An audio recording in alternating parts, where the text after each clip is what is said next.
A confirmação de um foco da doença de Newcastle no Rio Grande do Sul acende um alerta entre os produtores de aves, não só do estado, mas de todo o país. E para entender como evitar a entrada da doença nas granjas, eu vou conversar agora com o pesquisador da Embrapa Suínos e Aves, o Luizinho Caron. Boa tarde, tudo bem, Caron? Bem-vindo. Boa tarde, Priscila. Boa tarde aos amigos telespectadores que estão com a gente. E vamos lá, as medidas importantes aí para evitar a entrada da doença nas granjas, principalmente, né?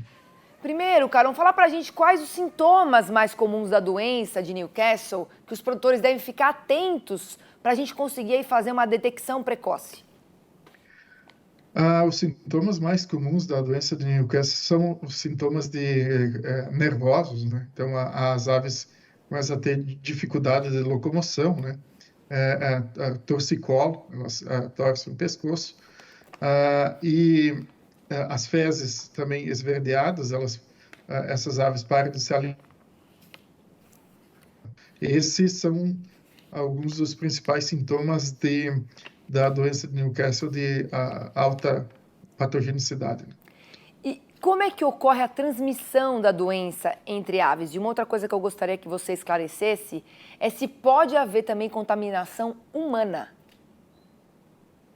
A doença de Newcastle ela é transmitida entre as aves por contato direto ou indireto, né, através de equipamentos de alimento ou água contaminada, contato com outras aves, né, secreções de outras aves contaminadas. Então, muito importante evitar que aves silvestres entrem em contato com as granjas, né? Por isso tem a tela de 1 polegada, por isso tem as portas fechadas, né? Inclusive durante o verão, para que não haja possibilidade desse contato. E evitar, assim, também a aproximação de aves, mesmo domésticas, que não sejam da granja, ou seja, aves de fundo de quintal. Fazer o intervalo sanitário, o intervalo entre lotes, né? Fazer o tratamento da cama, fazer a higienização do aviário, né? Quando for fazer a troca de cama, são medidas importantes aí para conter o alastramento da doença. As pessoas também têm um papel importante, né? Principalmente aquelas granjas maiores que tem a troca de roupa e às vezes o banho. É importante fazer essas medidas, ou pelo menos trocar o calçado, lavar as mãos antes de adentrar a granja. Evitar a troca de equipamentos. A doença de Newcastle, em raros casos, ela pode infectar humanos, né? Mas a doença é muito leve, muito branda, se limitando a uma conjuntivite leve nas pessoas. Mas esses casos que ocorrem essa conjuntivite são pessoas que foram expostas a altas concentrações virais, geralmente em laboratório, trabalhando com a replicação de vírus. Tá certo. Então, dado aqui como são os sintomas, né, como ocorre a transmissão e quais são as medidas preventivas, eu queria que você falasse para a gente se existe alguma vacina eficaz contra a doença de Newcastle e como deve ser administrada para garantir a proteção das aves. Uhum.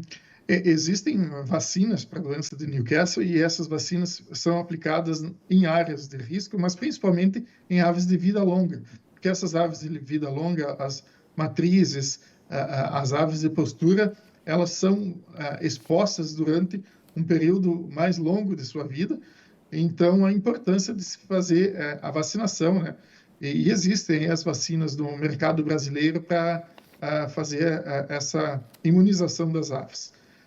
São diferentes tipos de vacina hoje que podem ser encontradas, vacinas atenuadas, vacinas recombinantes, a maioria delas, muitas delas, e são amplamente utilizadas. Elas não são utilizadas em frangos de corte, uma vez que o frango de corte ele adquire uma imunidade materna durante algum período aí da sua vida, e a biosseguridade garantiria o restante, né, da vida do frango, para que a ave não se infecte. Então, não é muito utilizado, não é comumente utilizada a vacina em larga escala em frangos.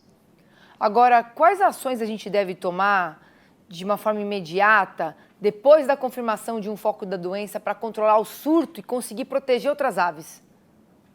As medidas são essas que aqui no Rio Grande do Sul a Defesa Sanitária está tomando, que é fechar essa zona para entrada e saída de aves, né? Então, os lotes, testar aqueles lotes que estão no raio mais próximo, de 1 a 3 quilômetros, e depois, no segundo passo, testar também até 10 quilômetros. Então, se não há disseminação da doença para granjas comerciais ou para granjas de subsistência, ou para aves de subsistência, significa que a doença estava contida naquele único aviário, e então, a partir da eliminação daquele lote, a doença vai ser contida. Tá certo, quero agradecer muito você aqui, a sua participação, seus esclarecimentos, bom trabalho e até uma próxima. Obrigado, bom trabalho para vocês aí, e a gente está à disposição sempre que precisarem de nós aqui na Embrapa. Obrigado, boa tarde. Perfeito.